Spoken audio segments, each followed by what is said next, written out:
Super Saravana stores. தமிழக தேர்தல் களம் விறுவிறுப்பான நிலையை எட்டியிருக்குன்னே சொல்லலாம்.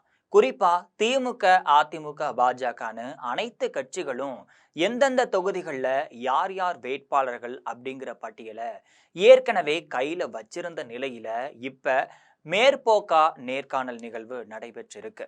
அந்த வகையில தான் விஜய் தலைமையிலான தமிழக வெற்றி கழகத்துல கிட்டத்தட்ட 90 தொகுதிகளுக்கு வேட்பாளர்கள் தேர்வு செய்யப்பட்டுட்டாங்க.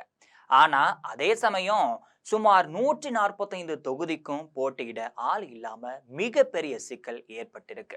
இதுக்கு நடுவுல கூட்டம் கூட்டமா வந்து வேட்புமனு வாங்கி சென்றவர்கள் தங்களது விண்ணப்பத்தை திருப்பி தராம இருக்காங்க என்பது அதிர்ச்சி செய்தியா பார்க்கப்படுது. இது பற்றி ஜெம் தொலைக்காட்சி வழங்கும் சிறப்பு செய்தி தொகுப்பை தற்பொழுது பார்க்கலாம்.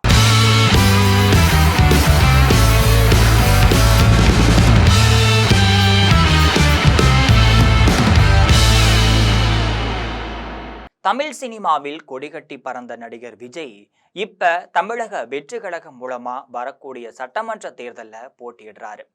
இதுவரைக்கும் கூட்டணின்னு எந்த கட்சிகளும் சேராத நிலையில வர்ற சட்டமன்ற தேர்தலில் தமிழக வெற்றி கழகம் தனித்து போட்டியிட இருக்கு. காங்கிரஸ் கட்சி தன்னுடன் கூட்டணி வைக்கலாம் அப்படிங்கிற நம்பிக்கையில இருந்த விஜய்க்கு இப்ப அதற்கு உண்மையான பதில் கிடைச்சிருக்கு.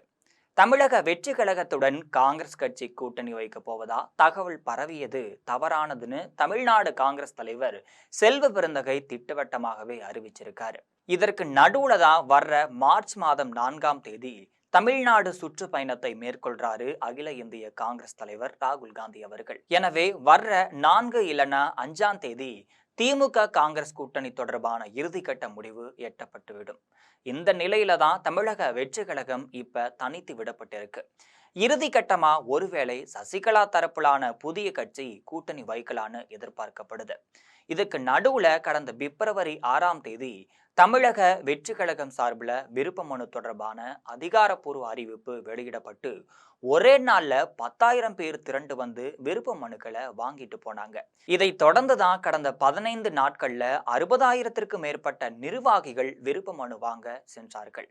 கடந்த 20ஆம் தேதிக்குள்ள பூர்த்தி செய்யப்பட்ட விருப்ப மனுக்களை தலைமை அலுவலகத்துல சமர்ப்பிக்க வேண்டும்னு அறிவிக்கப்பட்டிருந்துச்சு. அந்த வகையில தான் 60,000 பேருக்கு மேல் விருப்ப மனுக்களை வாங்கி சென்றவர்கள்ல 1000த்திற்கு குறைவானவர்கள் தான் விருப்ப மனு பூர்த்தி செய்து தலைமை கழகத்துல பதிவு செஞ்சிருந்தாங்க. விருப்ப மனு வாங்கினவங்க அதை பூர்த்தி செய்து திரும்ப தாக்கல் செய்யும் பொழுது அந்தந்த தொகுதியை பொறுத்து 10,000 முதல் 50,000 வரை பணம் செலுத்த வேண்டும்னு கூறப்பட்டதா சொல்லப்படுது. இந்த வைப்பு தொகை விவகாரம் தொடர்பா ஆயிரக்கணக்கான நிர்வாகிகள் திரும்பவும் விருப்ப மனுவை பூர்த்தி செய்யவில்லை அப்படிங்கிறது பின்னணி செய்தியா பார்க்கப்படுது.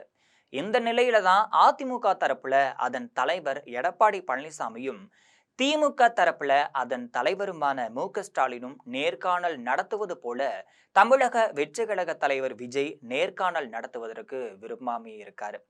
தானே முன்னின்று நேர்காணல் நடத்தினால் ஏராளமான பிரச்சனைகள் வரலாம் அப்படின்னு விஜய் கருதுறாரு. இதனால அந்த பொறுப்பு தமிழக வெற்றி கழக பொதுச் செயலாளர் புஷி ஆனந்த் வசம் ஒப்படைக்கப்பட்டிருக்கு. வேட்புமனு திரும்ப தாக்கல் செய்தவர்கள் தலைவர் விஜயை பார்த்து பேசலாம், தன்னுடைய பணிகள் குறித்து விவரித்து வேட்பாளருக்குரிய அங்கீகாரத்தை பெறலான்னு எதிர்பார்த்த நிலையில தான் இப்ப விஜய் நேர்காணல் நிகழ்வுல பங்கேற்கவில்லை அப்படிங்கிறது தொண்டர்கள் மத்தியில பெரும் அதிர்ச்சியையும் ஏற்படுத்தியிருக்கு. இதுக்கு நடுவுல நேர்காணல் நடத்த முடியாத தமிழக வெற்றி கழகம் இப்ப ஒவ்வொரு மாவட்ட செயலாளர்களுக்கும் உங்கள் தொகுதியில இருந்து 2 இல்லைனா 3 பேரை சிபாரிசு செய்யுங்கள், அது பற்றி நாங்கள் ஆலோசனை செய்யறோம் அப்படின்னு புதிய திட்டத்தை வெளிப்படுத்தி இருக்காங்க. இதுக்கு நடுவுல விஜய் நற்பணி மன்றத்தை நீண்ட காலமா தலைமை ஏற்று நடத்தி வந்த விஜய் தமிழ்நாடு முழுவதும் தீவிரமா பணியாற்றி தன்னுடைய ரசிகர்கள் பட்டியலை ஒன்றை கையில வச்சிருக்கார். அதன்படிதான் கிட்டத்தட்ட 90 வேட்பாளர்களை அவரே தனிப்பட்ட முறையில தேர்வு செஞ்சு வச்சிருப்பதா சொல்லப்படுது. இதை தொடர்ந்துதான் இன்னும் ஒரு சில நாட்கள்ல தமிழக வெற்றி கழகத்தின் முதல் கட்ட வேட்பாளர் பட்டியலை விஜய் அவர்கள் அறிவிக்க வச்சிருக்காரு. இந்த அறிவிப்பை வெளியிடுவதன் மூலம் தமிழக வெற்றி கழக நிர்வாகிகள், தொண்டர்கள் உற்சாகம் அடைவார்கள் என எதிர்பார்க்கப்பட்டு இருக்கு.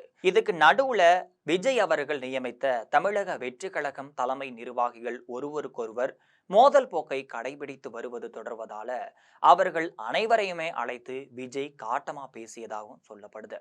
இதனால தமிழக வெற்றி கழகத்தின் தலைமை நிர்வாகிகளும் இப்ப மனசோர்வு அடைஞ்சிருக்காங்க அப்படின்னு சொல்லப்படுது. இதனிடையே நடிகர் விஜய் தேர்ந்தெடுக்கக்கூடிய தமிழக வெற்றி கழக வேட்பாளர்கள் பெரும்பாலும் சாதி ரீதியாக தேர்ந்தெடுக்கப்படுவார்கள்னு தெரியுது. குறிப்பா சொல்ல போனா முக்குளத்தோர் இனத்தவர் மட்டும் இல்லாம தலித் இனத்தவர்களுக்கு அவர் முக்கியத்துவம் தரப்போவதாகவும் சொல்லப்படுது. மேலும் பிற கட்சிகளிடம் இருந்து வரக்கூடிய நிர்வாகிகள், தலைவர்களுக்கும் தொகுதிகளை ஒதுக்கி தர அவர் முடிவு செஞ்சிருப்பதாகவும் சொல்லப்படுது. இது போன்ற அரசியல் பின்னணி செய்திகளை அன்றாடம் தெரிந்து கொள்ள ஜெம் தொலைக்காட்சியுடன் எப்பொழுதும் இணைப்பில் இருங்கள்.